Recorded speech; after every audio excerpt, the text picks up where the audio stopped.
Ma mère est venue vivre chez nous pour des soins. Quelques jours plus tard, ma fille a tiré sur ma manche et a chuchoté. « Maman, quelque chose ne va pas avec mamie. » Le lendemain, nous avons discrètement regardé dans sa chambre. Ce que nous avons vu nous a glacés de peur. Nous étions incapables de parler. Avant de commencer l'histoire, n'oubliez pas de laisser un like et de vous abonner à la chaîne pour voir plus d'histoires comme celle-ci.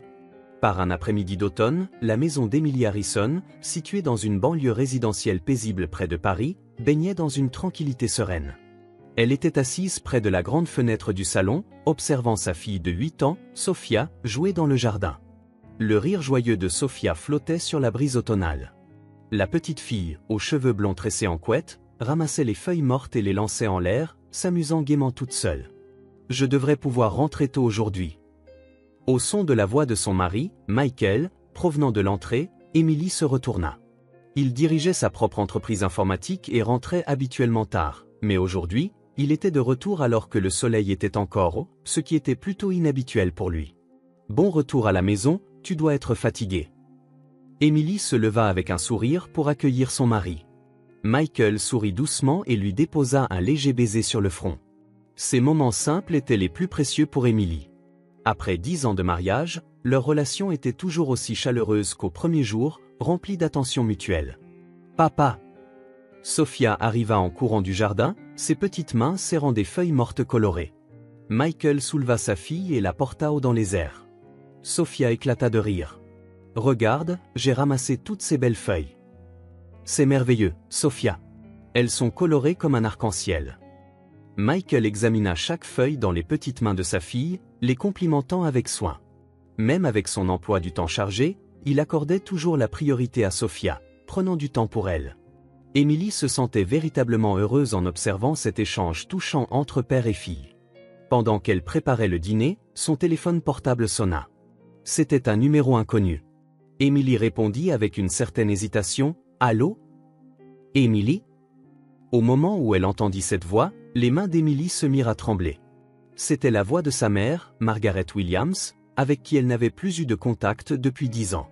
Sa mère, âgée de 62 ans, s'était farouchement opposée au mariage d'Emily, et elles avaient coupé les ponts depuis. « Maman ? Pourquoi appelles-tu si soudainement ? » « Emily, écoute, je suis tombée malade. » La voix de Margaret tremblait. Elle était complètement différente de son ton habituellement intimidant, elle semblait faible et frêle. Emily écouta les paroles de sa mère, bien que secouée. « Le médecin m'a dit que j'avais des problèmes cardiaques et pulmonaires, et qu'il ne me restait plus beaucoup de temps. Il a dit que vivre seul était dangereux et que je devais me rétablir auprès de ma famille. » Emily resta sans voix. Aussi mauvaise qu'ait pu être leur relation, sa mère restait sa mère. Un sentiment de culpabilité monta du plus profond de sa poitrine. 10 ans plus tôt, sa mère s'était en effet obstinément opposée au mariage d'Emily. Elle n'était pas satisfaite de la profession et de la situation financière de Michael, répétant sans cesse « Il doit y avoir quelqu'un de mieux pour toi ». Épuisée par la personnalité contrôlante et l'ingérence de sa mère, Emily avait décidé de prendre ses distances en se mariant. « S'il te plaît, je n'ai personne d'autre vers qui me tourner. Tu es ma fille, n'est-ce pas ?» La voix de Margaret contenait une faiblesse et un désespoir qu'Emily n'avait jamais entendu auparavant. Emily serra le combiné, submergée par des émotions complexes. Après avoir raccroché, Emily expliqua la situation à Michael. Il écouta en silence et finit par dire calmement « Je comprends ce que tu ressens, mais c'est ta famille. Mettons de côté ce qui s'est passé et aidons ta mère. » Les yeux d'Emily s'emplirent de larmes devant la gentillesse et la compréhension de Michael. Elle serra la main de son mari et hocha légèrement la tête. « Tu as raison. Peut-être que ce temps avec sa grand-mère deviendra aussi quelque chose de précieux pour Sophia. » Ce soir-là, alors que la famille de 3 était assise autour de la table, Emily expliqua la situation concernant sa grand-mère à Sophia. « Mamie est malade et elle va vivre avec nous pendant un moment. »« Mamie ?» Les yeux de Sophia s'illuminèrent. Pour elle, qui n'avait jamais rencontré sa grand-mère, cela ressemblait probablement à une nouvelle aventure. « Oui, je suis sûre qu'elle aura beaucoup d'histoires à te raconter, » répondit Emily avec un sourire, mais l'anxiété tourbillonnait au fond de son cœur. Parviendrait-elle vraiment à combler le fossé de 10 ans ? Et la cohabitation avec sa mère fonctionnerait-elle réellement ? Cependant, croyant aux liens familiaux, Emily décida d'accepter le début de ce nouveau chapitre. Pouvez-vous imaginer gagner 10 000 $ par mois juste avec YouTube, le tout depuis chez vous? C'est exactement ce que j'ai fait avec des histoires, sans montrer mon visage, sans utiliser ma voix. Consultez le lien dans la description si vous êtes curieux. 3 jours plus tard, dans l'après-midi, Emily attendait l'arrivée de sa mère devant la porte d'entrée. Michael avait quitté son travail plus tôt pour rentrer à la maison, et Sophia s'était changée immédiatement après son retour de l'école, se préparant à accueillir sa grand-mère. La poitrine d'Emily était remplie d'émotions complexes. L'anxiété de revoir sa mère pour la première fois en 10 ans, mêlée au sens des responsabilités d'accueillir sa mère malade. Lorsqu'une camionnette blanche s'arrêta devant la maison, un membre du personnel d'un service de soins descendit du siège conducteur. Puis, de la banquette arrière, apparut la silhouette de sa mère, Margaret, en fauteuil roulant. Emily eut le souffle coupé.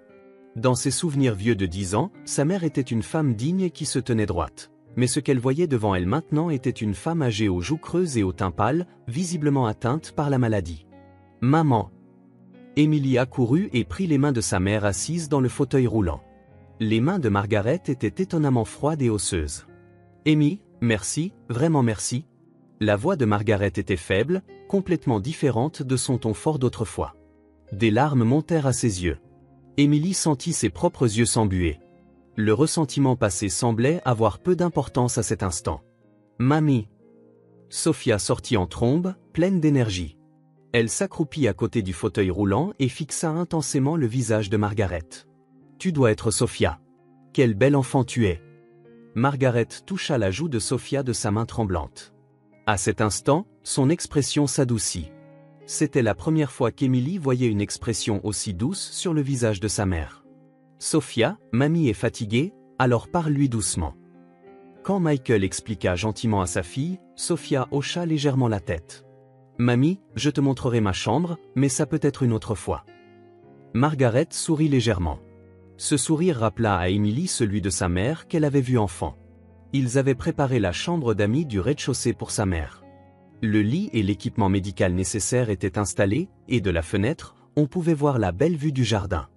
Margaret regarda la pièce et versa de nouvelles larmes. « Merci d'avoir préparé une chambre aussi merveilleuse, alors que je vous ai fait des choses si terribles. » Emily prit la main de sa mère. « Maman, tout ça, c'est du passé. Concentre-toi juste sur ta guérison. » Ce soir-là, la famille s'assit ensemble autour de la table pour la première fois depuis longtemps, tous les 4. Margaret pouvait à peine manger, mais elle semblait heureuse d'écouter la conversation de la famille. « Sophia, comment ça se passe à l'école? Tu as une matière préférée? J'aime les maths et le dessin. J'ai un devoir où je dois dessiner ma famille.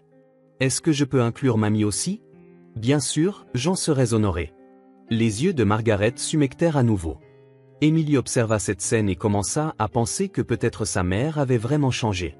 Dès le lendemain, Emily se consacra aux soins de sa mère, gestion des médicaments, aide au repas, accompagnement aux visites médicales régulières.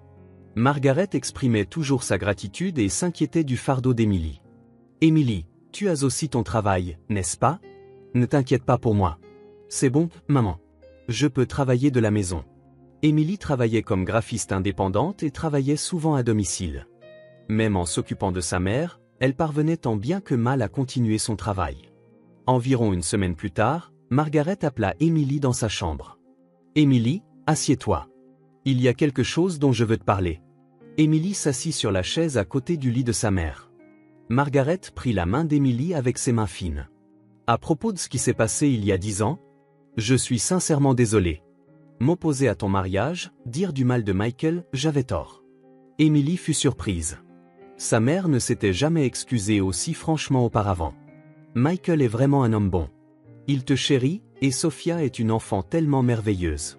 Tu as construit une famille heureuse. Maman, j'étais têtue et contrôlante. Je ne supportais pas quand les choses n'allaient pas comme je le voulais. Mais quand je suis tombée malade et que j'ai passé de longues heures seule, j'ai finalement réalisé ce qui était vraiment important. » Des larmes coulaient sur les joues de Margaret. Emily pleurait aussi. « Maman, j'avais tort aussi. Nous aurions dû parler davantage, ne pas rester sans contact pendant 10 ans. Non, tu avais raison. En gardant tes distances, j'ai pu réfléchir sur moi-même. C'était peut-être trop tard, mais mère et fille s'étreignirent, libérant des émotions qu'elles avaient gardées enfouies si longtemps. Après cela, les relations familiales s'améliorèrent progressivement. Margaret commença à raconter à Sophia de vieilles histoires et à dessiner avec elle. Emily partageait aussi de plus en plus de photos d'enfance et riait avec elle de souvenirs. Cependant, il y avait parfois des choses qui la dérangeaient. Parfois, la nuit, il y avait des bruits provenant de la chambre de sa mère. Elle pensait que c'était le bruit d'aller aux toilettes, mais parfois le son semblait étrangement léger.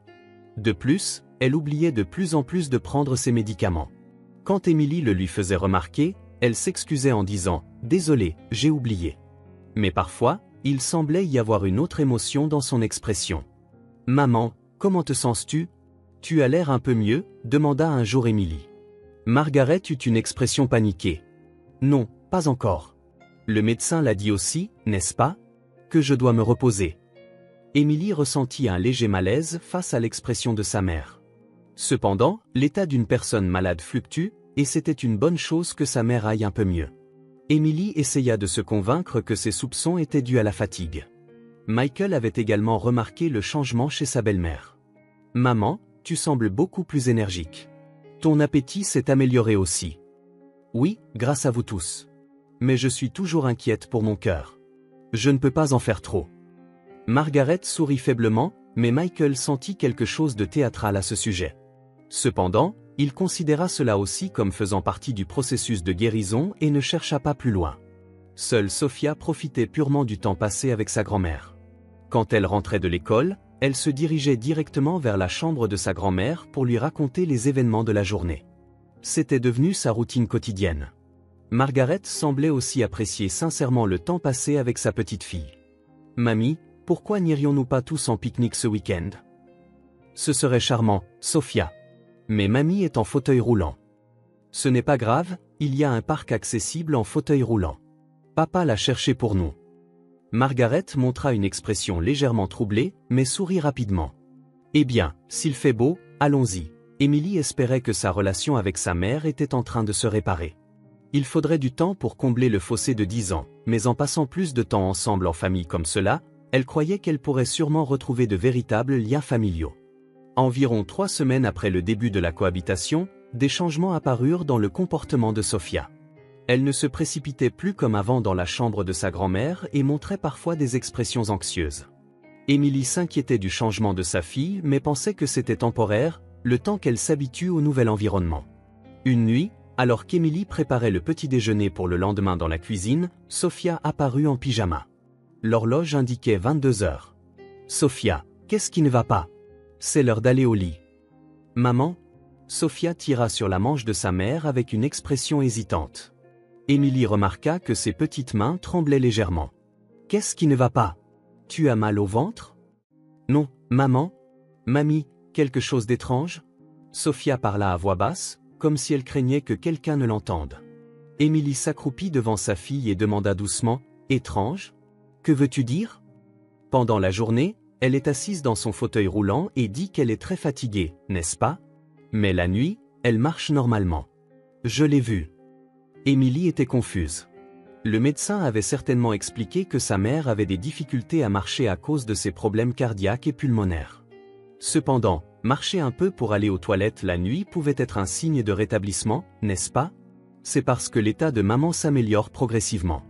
N'est-ce pas une bonne chose ? Mais maman, mamie parlait à quelqu'un au téléphone. Elle a dit, selon le plan. Les mots de Sophia semèrent une petite graine de doute dans l'esprit d'Emily. Cependant, il pouvait s'agir d'une mauvaise interprétation d'une enfant de 8 ans. Sophia, peut-être as-tu fait un mauvais rêve. Mamie est malade et nous prenons soin d'elle. Sophia commença à dire quelque chose mais ravala ses mots. Emily serra sa fille dans ses bras. Ce n'est rien. Mamie fait partie de la famille. Tu n'as pas besoin de t'inquiéter. Cette nuit-là, même après s'être couchée, Emily ne pouvait chasser les paroles de Sophia de son esprit. Elle envisagea de consulter Michael, mais se ravisa, pensant qu'il n'était pas bon de soupçonner sa mère sur la base de l'histoire imaginative d'un enfant. Le lendemain matin, Margaret apparut dans la salle à manger dans son fauteuil roulant, comme d'habitude. Son teint était toujours mauvais et elle toucha à peine à son petit déjeuner. « Maman, comment te sens-tu aujourd'hui ? » « Pas très bien. Je n'ai pas bien dormi cette nuit non plus. » Margaret sourit faiblement. Emily eut honte d'avoir douté des paroles de sa fille. Devant elle se trouvait clairement une mère souffrant de maladie.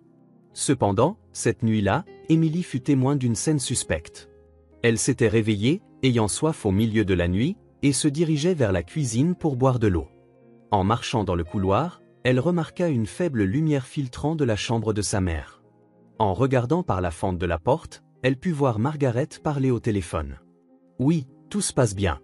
Si je prends encore un peu de temps, ils me feront entièrement confiance. » Émilie retint son souffle. La voix de sa mère était complètement différente de la voix faible de la journée. Elle était claire et forte. « Linda, ne t'inquiète pas. J'ai déjà obtenu une copie de l'acte de propriété de cette maison. Maintenant, il me suffit de m'entraîner à la signature. » Linda. C'était le nom de la sœur de sa mère, la tante d'Émilie. Émilie n'avait pas vu sa tante depuis plus de 10 ans. Elle aussi avait fait partie de ceux qui s'opposaient au mariage d'Émilie. « Oui, j'ai trouvé où se trouve le coffre-fort. Je peux enquêter pendant que Michael travaille dans son bureau tous les soirs. » Le sang d'Émilie se glaça. Sa mère avait enquêté sur l'emplacement du coffre-fort. Elle parlait de l'acte de propriété de la maison et la signification de s'entraîner aux signatures. Le plan se déroule sans accroc.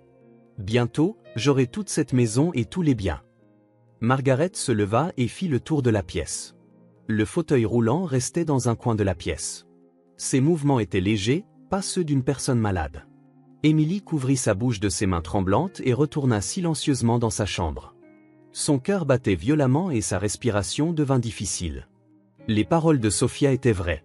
Sa mère feignait d'être malade et trompait la famille. Le lendemain matin, Émilie agit comme si de rien n'était. Cependant, sa façon de regarder Margaret avait complètement changé. À la table du petit déjeuner, elle remarqua que sa mère faisait semblant de prendre ses médicaments. Elle recrachait en fait le médicament qu'elle avait mis dans sa bouche en s'essuyant avec une serviette. « Maman, tu as l'air en forme aujourd'hui, » dit Émilie pour la tester.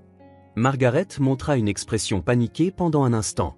« Non, non, pas du tout. J'ai la poitrine serrée. » Elle mit la main sur sa poitrine et fit une grimace de douleur.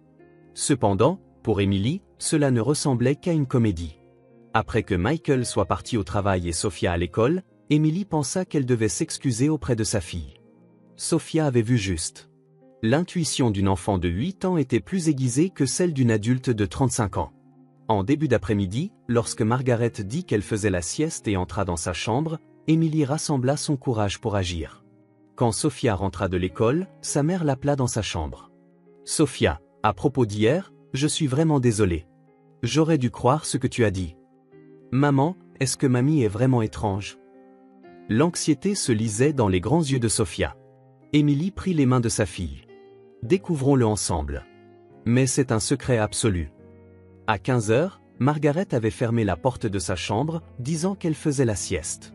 Émilie et Sophia marchèrent silencieusement dans le couloir et s'approchèrent de la porte de la chambre de sa mère. Par la fente légèrement ouverte de la porte, les deux regardèrent à l'intérieur. À cet instant, Émilie et Sophia se figèrent de peur. Margaret marchait énergiquement dans la pièce, un téléphone à la main. Sur le bureau, des piles de documents étaient étalés, y compris des copies de l'acte de propriété de la maison, des documents bancaires, et ce qui semblait être de nombreuses feuilles de papier où elle s'était entraînée à imiter la signature d'Émilie. « Linda, c'est bon. Dans juste une semaine de plus, tout se passera comme prévu. » La voix de Margaret était forte et intimidante. Elle était comme une personne différente de la mère faible de la journée. Émilie est vraiment naïve.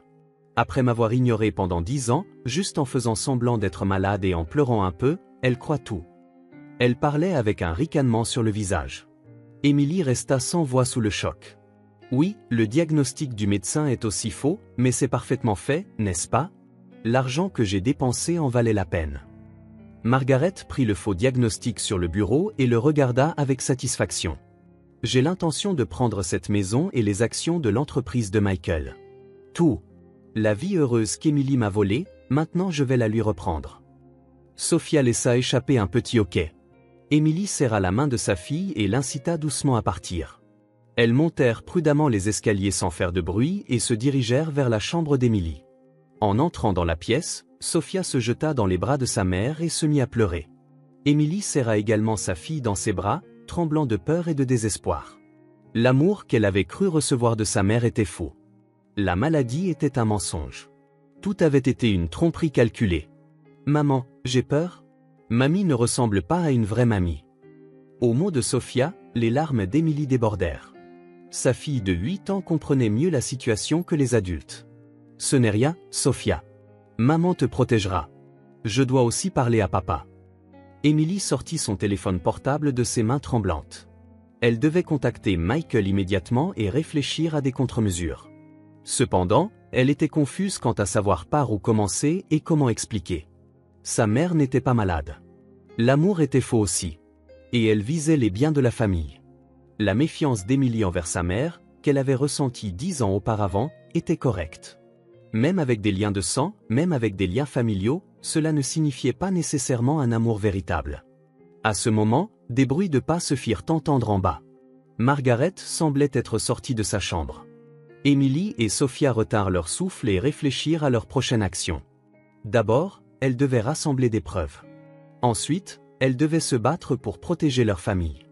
Ce soir-là, quand Michael rentra à la maison, Émilie l'appela dans son bureau. Sophia faisait semblant de faire ses devoirs dans sa chambre tout en tremblant de peur. Émilie raconta à son mari tout ce qu'elle avait découvert ce jour-là. « Je ne peux pas le croire ? Ta mère ?» Michael s'enfonça profondément dans son fauteuil. 10 ans plus tôt, la mère de sa femme s'était opposée à leur mariage, mais il n'aurait jamais pensé qu'elle était une personne aussi calculatrice et malveillante. Mais Émilie, nous avons besoin de preuves solides. Si nous nous trompons, nous ne nous trompons pas. La voix d'Émilie était pleine de conviction. Sophia l'a vu aussi. Nous l'avons confirmé de nos propres yeux. Maman est en parfaite santé et tout était une comédie. Même ainsi, nous avons besoin de preuves matérielles pour faire quoi que ce soit légalement. Des enregistrements, des documents, quelque chose. Michael était calme. En tant que directeur d'une entreprise informatique, il avait l'habitude de privilégier la pensée logique aux émotions. Alors, rassemblons des preuves, décida Émilie. Nous allons installer une caméra cachée et enregistrer le vrai comportement de maman. Le lendemain, Michael sortit sous prétexte de travail et acheta une petite caméra cachée. Pendant ce temps, Émilie s'occupait de sa mère comme d'habitude. Margaret continuait de s'asseoir dans son fauteuil roulant et de maintenir son attitude faible. « Émilie, je suis vraiment désolée de te causer tant de problèmes. »« Ce n'est pas vrai, maman. Nous sommes une famille, n'est-ce pas ?» Émilie tenait la main de sa mère tout en réprimant son dégoût intérieur. Pensez qu'avec ses mains, elle avait planifié de s'en prendre au bien de la famille. La nuit, il était pénible même de les toucher. Cette nuit-là, Michael installa la caméra près de la chambre de sa mère. Le petit appareil était caché derrière une étagère et positionné pour enregistrer toutes les actions de Margaret. Le lendemain matin, la famille vérifia les images enregistrées. Des scènes choquantes y étaient capturées. À 23 heures, Margaret se levait de son fauteuil roulant et marchait légèrement dans la pièce. Elle étalait des documents sur le bureau et s'entraînait à imiter la signature d'Émilie. Puis elle parlait longuement au téléphone portable avec quelqu'un. « Linda, j'ai pu confirmer le contenu du coffre-fort aussi. Des certificats d'action, des polices d'assurance, tout y est. L'enregistrement était également clairement conservé. » La voix de Margaret était forte, pas celle d'une personne malade. « Je peux déjà imiter parfaitement l'écriture d'Émilie. Je prévois de signer les documents de transfert immobilier la semaine prochaine. » Dans les images, Margaret parlait avec un ricanement sur le visage. « Cette fille est vraiment stupide. Après avoir ignoré sa mère pendant 10 ans, juste en faisant semblant d'être un peu malade, elle l'accepte. Elle est liée par les liens du sang et a perdu son jugement. » Émilie regarda les images en pleurant. Sophia tremblait légèrement sur les genoux de son père. « Ça suffit. » Michael arrêta l'enregistrement. « Allons à la police. »« Avant ça, je veux la confronter directement, » se leva Émilie. « Je veux dire à maman que nous savons tout, et je veux lui demander pourquoi elle fait ça. C'est trop dangereux. Tout ira bien. Tu seras là aussi, et nous avons des preuves. Je n'ai plus peur. » Ce soir-là, Émilie appela sa tante Linda. « Tante Linda, c'est Émilie. J'ai besoin de discuter de quelque chose à propos de maman.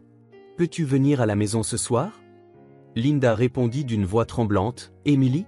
Qu'est-ce qui se passe si soudainement ?»« À propos de la maladie de maman. Nous voulons avoir une discussion en famille. Maman veut te voir aussi. » 1 heure plus tard, Linda arriva. Elle était plus petite que Margaret mais avait les mêmes yeux froids. « Émilie, comment va ta mère ? Nous sommes sur le point d'en discuter. » Émilie conduisit Linda et Margaret au salon. Michael et Sophia étaient également présents. Margaret était assise dans son fauteuil roulant, affichant son expression faible habituelle. « De quoi s'agit-il, cette discussion familiale ?» demanda Margaret anxieusement. « À propos de ta maladie, maman » répondit calmement Emily. Puis elle plaça une tablette sur la table et diffusa les images enregistrées. En voyant la vraie nature de Margaret affichée à l'écran, les deux femmes pâlirent. « Qu'est-ce que c'est ?» Margaret essaya de prendre une expression paniquée, mais la comédie n'était plus efficace. « S'il te plaît, explique-toi, maman. Pourquoi as-tu fait semblant d'être malade et nous as-tu trompés? Pourquoi vises-tu les biens de notre famille ?» La voix d'Emily était calme mais remplie d'une forte colère. Le silence continua. Puis, l'expression de Margaret changea. Le masque de la mère faible tomba, révélant la vraie nature d'une femme froide et calculatrice. « Oh, j'ai été découverte. » Margaret se leva du fauteuil roulant et marcha fièrement. Ses mouvements étaient légers, pas ceux d'une personne malade. Oui, tout est mensonge. La maladie, le regret, l'amour, tout est faux. Linda prit également une expression de défi. « Emily, tu ne comprendrais pas combien nous avons souffert. » Souffert? Vous avez fait un mariage heureux, vivez dans une belle maison et avez tout obtenu. Mais nous n'avons rien. La voix de Margaret était pleine de colère. Il y a 10 ans, tu m'as abandonnée. Tu as coupé les liens familiaux et tu es devenue heureuse toute seule. C'était... Tais-toi, cria Margaret. Tu ne comprends pas mes sentiments. La solitude d'une mère abandonnée par sa fille, la pauvreté. Tu ne comprends rien, maman. Je reprends juste ce qui m'a été volé. Cette maison, l'argent, j'ai des droits sur tout, moi aussi. Des droits? Michael se leva. Vous n'avez aucun droit. C'est de la fraude. Fraude? Ricana Margaret. J'ai juste fait appel au sentiment familial. Emily était juste stupide. Maman? Emily pleurait. Je t'aimais. J'étais vraiment inquiète pour toi. L'amour? Ne me fais pas rire. Après m'avoir ignoré pendant 10 ans, maintenant tu parles d'amour? Même ainsi, tu es ma mère. Nous avons des liens de sang. Des liens de sang? Margaret afficha une expression méprisante. Les liens de sang ne signifient rien. Ce n'est qu'avec l'argent et le pouvoir que les gens peuvent être heureux. Sophia dit d'une petite voix, « Mamie, nous t'aimions. » Margaret baissa les yeux sur sa petite fille. « Tu es une enfant mignonne, mais l'amour ne met pas de nourriture sur la table. » Ça suffit. Michael sortit son téléphone portable. « J'appelle la police. » Attendez. Linda se leva, paniquée. « Réglons ça par la discussion, pas par la police. » Discussion? Emily secoua la tête. « Il n'y a plus rien à discuter. Maman, tu n'es pas ma famille. Même avec des liens de sang, il n'y a pas de connexion de cœur. » Margaret tenta sa dernière carte. « Emily, reconsidère. Je suis vraiment ta mère. Nous pouvons encore devenir une vraie famille. » Non. La voix d'Emily était résolue. Une vraie famille signifie s'aimer, se respecter et se faire confiance. Tu n'as pas ça. Michael commença à appeler la police. Les expressions de Margaret et Linda se transformèrent en désespoir. Leur plan avait complètement échoué. La police arriva et Margaret et Linda furent arrêtés pour tentative de fraude et falsification de documents. L'enquête révéla que les deux femmes avaient accumulé d'importantes dettes de jeu et ciblaient systématiquement des parents dans des fraudes planifiées depuis des années. La maladie de Margaret était une pure invention, et le faux diagnostic avait été utilisé dans d'autres crimes également. 3 mois plus tard, un procès eut lieu. Linda fut condamnée à une peine de prison et à 2 ans d'incarcération. Margaret reçut une peine avec sursis en raison de son statut de délinquante primaire et de la considération pour sa fille, mais fut tenue de suivre un traitement dans un établissement spécialisé. Le jour du verdict, Emily eut une dernière rencontre avec sa mère. Margaret, assise derrière la cloison transparente de la salle de visite, essayait toujours de justifier ses actions. « Emily, je pensais à toi ?»« Maman, arrête », l'interrompit doucement Emily. « Je ne peux plus te considérer comme ma mère.